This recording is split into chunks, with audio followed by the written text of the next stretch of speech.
Bonsoir à toutes et à tous, bienvenue sur Monaco Info. Nous sommes le jeudi 18 août. Voici les titres de ce journal. Jérôme D'Ambrosio sera notre invité pour aborder la belle fin de saison de Venturi en Formula I. La structure monégasque va aussi vivre un tournant dans la discipline la saison prochaine en s'alliant à Maserati. Il nous dévoilera les nouveaux contours de l'écurie. C'est désormais officiel, Mohamed Camara est un joueur de l'AS Monaco. Le milieu de terrain malien s'est engagé pour 5 saisons avec le club de la Principauté. Présentation officielle de ce renfort de taille. Et puis dans ce journal, focus sur les piqûres d'insectes en tout genre. Pourquoi nous piquent-ils? Sont-ils vraiment dangereux pour la santé? Et que faire une fois que nous avons été piqués? Vous saurez tout sur ces petites bêtes grâce à notre invité Benoît Gilles. Et nous débutons donc cette édition avec la victoire de Venturi ce dimanche 14 août à Séoul à l'occasion de la 100e course de Formula I. Une course qui marquait aussi la fin de la saison 8 et le tout dernier chapitre en e-prix pour l'écurie monégasque puisque, je vous l'ai dit, c'est Maserati qui va reprendre le flambeau. Pour nous parler de tout ça ce soir, Jérôme D'Ambrosio est avec nous. Bonsoir à vous Jérôme. Bonsoir.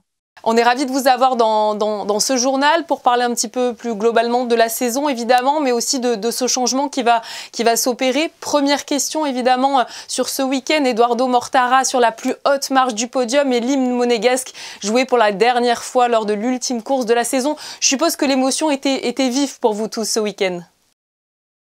Alors c'était un week-end, particulièrement la course de dimanche, un peu particulière parce que d'un côté on a gagné, c'était exceptionnel de gagner cette 100e course.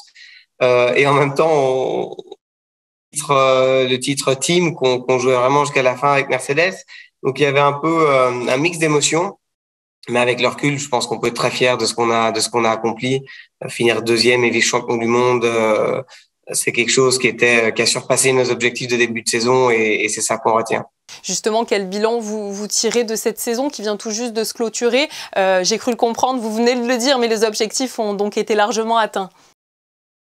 Alors l'objectif au début de l'année pour nous, c'était de finir dans les 4 premiers en championnat team. Donc avoir joué la gagne jusqu'à la fin et finir pas loin de Mercedes, c'était un championnat qui a surpassé nos attentes. Même si au fur et à mesure du championnat, voyant qu'on avait vraiment la possibilité d'aller jouer la gagne, mais c'est quelque chose qui est devenu aussi malgré tout c'est pas un objectif, mais c'est une forte envie qu'on avait tous dans l'écurie. Et donc voilà, mais un championnat qui est vraiment extrêmement positif. Les 2 pilotes dans le top 5, Eduardo Mortara sur le podium en 3e position, Lucas Di Grassi 5e. C'est la saison avec le plus de succès dans l'histoire de Venturi.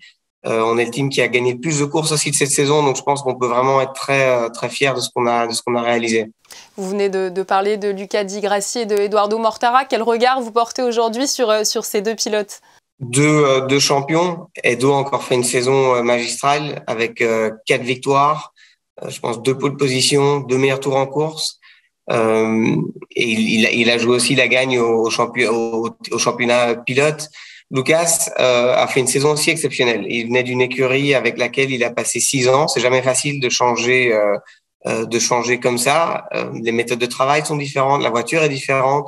Il y a une petite période d'adaptation, mais il a fait une deuxième partie de saison exceptionnelle avec sa victoire à Londres. Il n'a pas eu beaucoup de réussite et malgré tout, il fait aussi dans le top 5. Et c'est finalement la performance de ces 2 pilotes aussi qui nous ont permis de finir deuxième et vice-champion du monde. Alors une saison, on l'a compris, plus que positive pour Venturi et vous allez d'ailleurs prochainement connaître un tout nouveau chapitre de votre histoire puisque le nom Venturi va petit à petit laisser place à celui de Maserati. Est-ce que vous pouvez nous en dire plus ce soir? Effectivement, l'année prochaine, on devient l'écurie officielle de Maserati en Formule 1 et c'est clairement une page qui se tourne et un nouveau chapitre qui s'ouvre pour l'écurie. Alors les contours de l'écurie Maserati ne sont pas encore bien connus, mais je crois que le siège devrait tout de même rester en Principauté, Jérôme. Alors le corps, donc le groupe d'ingénieurs, le team opérationnel restera effectivement basé à Monaco. Le personnel ne changera pas non plus.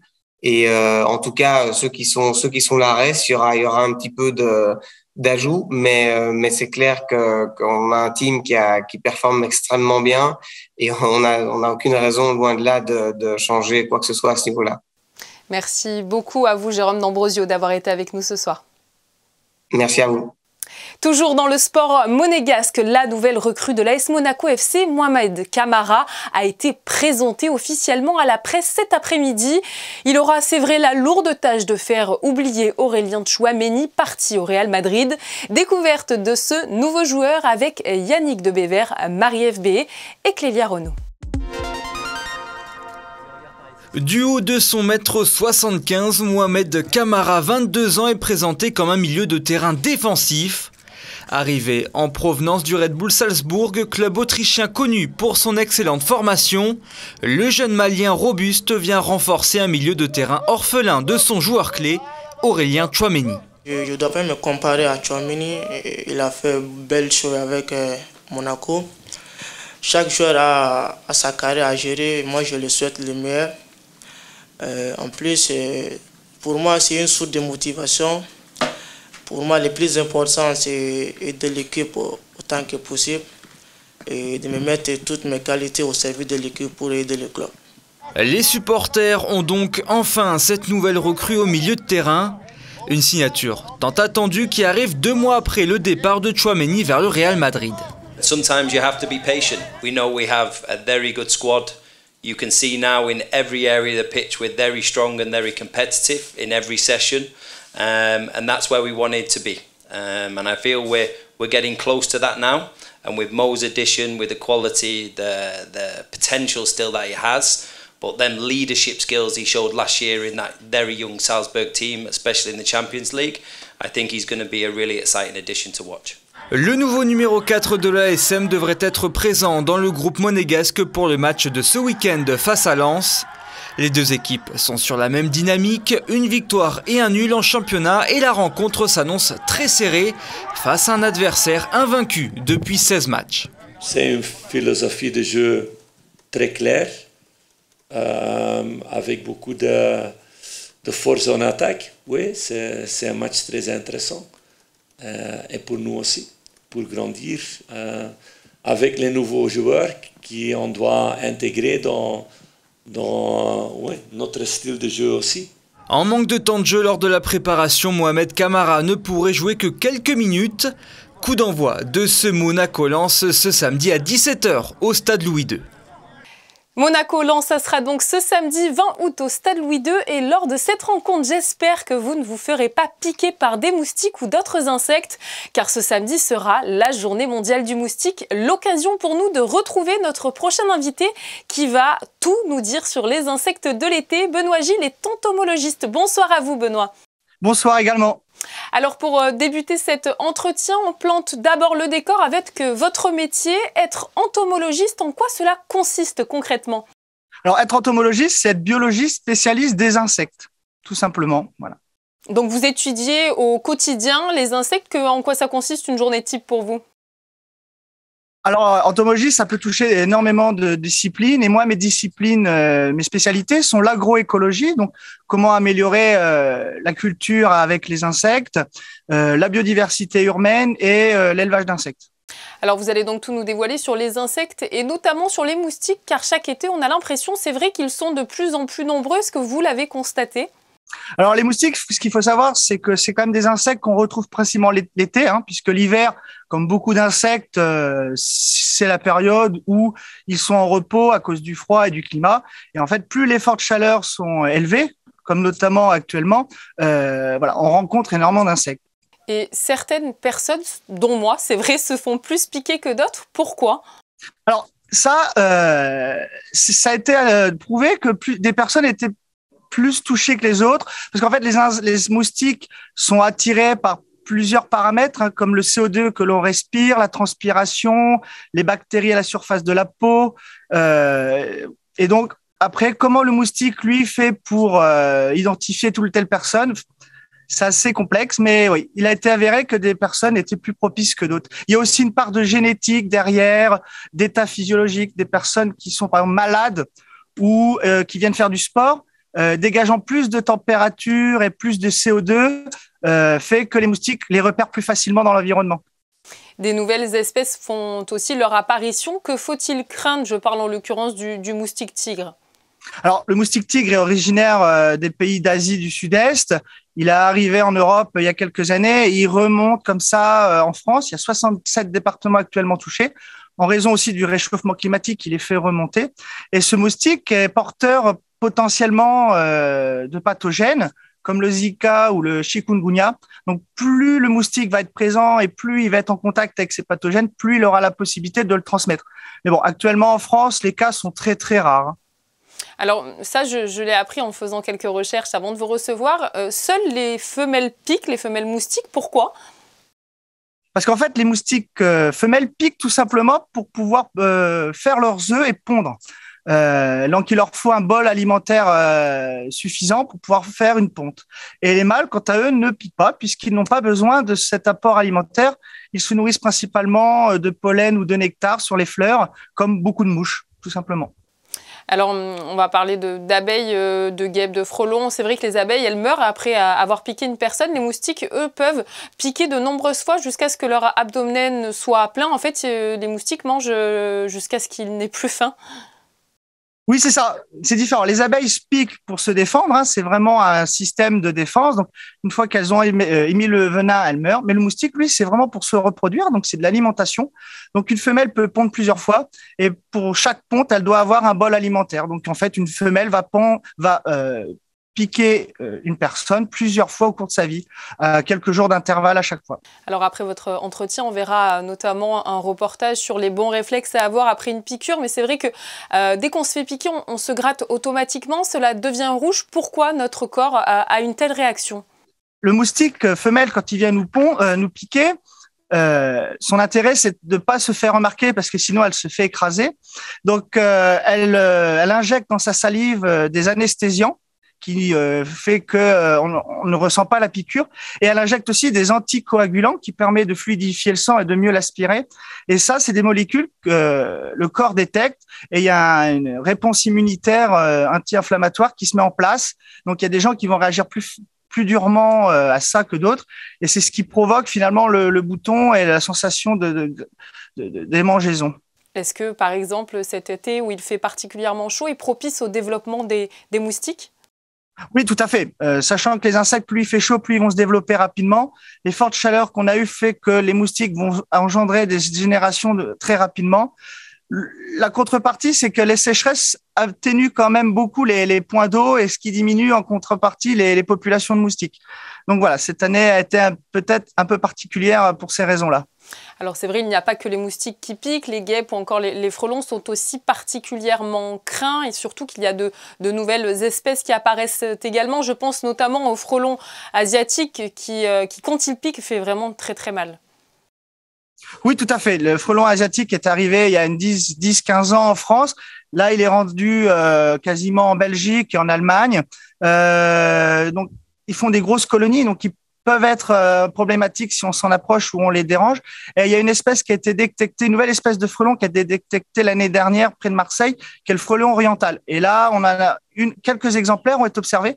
Donc, il faudra surveiller les années futures, voir si la population s'étend. Merci beaucoup à vous, Benoît Gilles, de nous avoir éclairé sur toutes les petites bêtes qui nous entourent. Merci. Et justement, une fois que vous avez été attaqué par un insecte, que ce soit par un moustique, une guêpe ou un frelon, que faut-il faire pour apaiser ces piqûres qui semblent de plus en plus violentes? Pour répondre à cette question, direction la pharmacie Ferry sur des images de Marie-Ève B. Le réflexe est presque immédiat après une piqûre d'insecte. L'irrépressible envie de se gratter arrive.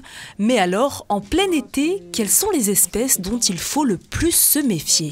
Alors à la pharmacie, on a surtout des piqûres de moustiques, ce qui correspond à 90% des personnes qui viennent pour une question de piqûre. Nous avons aussi des piqûres de guêpes, d'abeilles, de frelons, de serpents, c'est déjà arrivé. Et par rapport aux frelons, il y a maintenant les frelons asiatiques, on voit un petit peu des nouveaux insectes apparaître. Est-ce que vous sentez peut-être que ça inquiète les gens parce qu'on ne les connaît pas finalement? Alors ça inquiète les gens parce qu'ils sont plus gros, ça fait plus peur. La piqûre est très douloureuse. Et la façon de traiter ces piqûres dépend évidemment de la nature de l'insecte qui vous a attaqué.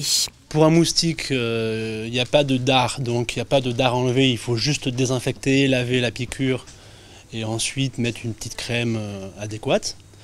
Pour tout ce qui est abeilles, frelons et guêpes, il faut enlever le dard le plus rapidement possible et traiter la piqûre en mettant un peu de froid et une crème adaptée en fonction de la réaction allergique de la personne. Si vous faites justement partie de ces victimes qui ont des problèmes allergiques en cas de piqûre, mieux vaut réagir tout de suite.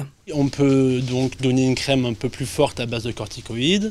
On peut donner un comprimé antihistaminique. Et en cas de grosse allergie, on parle là de choc anaphylactique, c'est une urgence. Si le gonflement est généralisé ou une urticaire sur tout le corps, là il faut aller à l'hôpital direct ou il faut appeler le SAMU le 15. Pour prévenir et éviter les piqûres d'insectes, l'utilisation de répulsifs est aussi souvent conseillée. Et si à ces traitements pharmaceutiques, vous préférez les remèdes de grand-mère, il ne vous reste plus qu'à consulter les vieux grimoires de vos ancêtres. Paraît-il que la lavande et la citronnelle sont très efficaces. Et sur les plages durant l'été, ce sont les méduses qui peuvent se montrer virulentes, alors soyez prudents. La plage, justement, il en est question dans ce reportage, ou plus précisément de la baignade. De début mai à fin septembre, la direction de l'environnement contrôle la qualité des eaux de baignade en principauté, et ce, sur une boucle de 6 km. Vanessa Dessy vous emmène tester cette mer avec des professionnels. Regardez. Soucieuse d'offrir un environnement propice aux activités balnéaires, la Principauté contrôle chaque année, de début mai à fin septembre, la qualité des eaux de baignade sur les plages de son littoral. Les analyses d'eau de mer sont réalisées par la direction de l'environnement sur 6 zones de baignade autorisées, faisant ainsi une boucle de 6 km. Je mets à l'eau une sonde qui va nous permettre de récupérer certains paramètres physico-chimiques. Tels que la salinité, l'oxygène dissous, le pH, la température. Il nous permet aussi d'avoir certains taux de chlorophylle qui aussi nous permettent d'avoir une bonne idée de la qualité de l'eau de baignade. Les différentes procédures et normes utilisées sont conformes au code de la mer. Après une analyse sur site, les échantillons de prélèvement sont ramenés au laboratoire de la direction de l'environnement afin d'obtenir des résultats plus approfondis. Les échantillons partent au laboratoire où on fait des analyses bactériologiques, à savoir les taux de certaines bactéries qui doivent être inférieurs à des normes définies. Et la plupart du temps, enfin 99% du temps, il n'y a aucun problème à Monaco. Ces prélèvements sont effectués à bord d'un canoë à pédales afin d'éviter de gêner les baigneurs et de pouvoir accéder facilement au plus près des rochers et du rivage. Justement, pour savoir si vous allez pouvoir profiter des plages de la Principauté, nous retrouvons Alexandra Pani pour un point sur la météo de cette fin de semaine. Bonsoir à vous Alexandra. Je crois que ça ne sera pas vraiment le moment pour une baignade à cause notamment des orages. Bonsoir Julia, bonsoir à tous. Dans la nuit, des orages seront encore possibles, mais le ciel devrait se dégager au fur et à mesure de la journée. Les nuages resteront bien présents, mais l'on pourra tout de même compter sur quelques éclaircies. Les températures seront un peu plus fraîches, avec 20 degrés le matin et 27 degrés au plus chaud de la journée. Le soleil se couchera à 20h30 et nous fêterons les Jean-Eudes en ce 19 août. Nous refermons cette édition comme nous l'avons commencé avec du sport. Focus ce soir sur l'équipe de rugby à 7 de l'AS Monaco.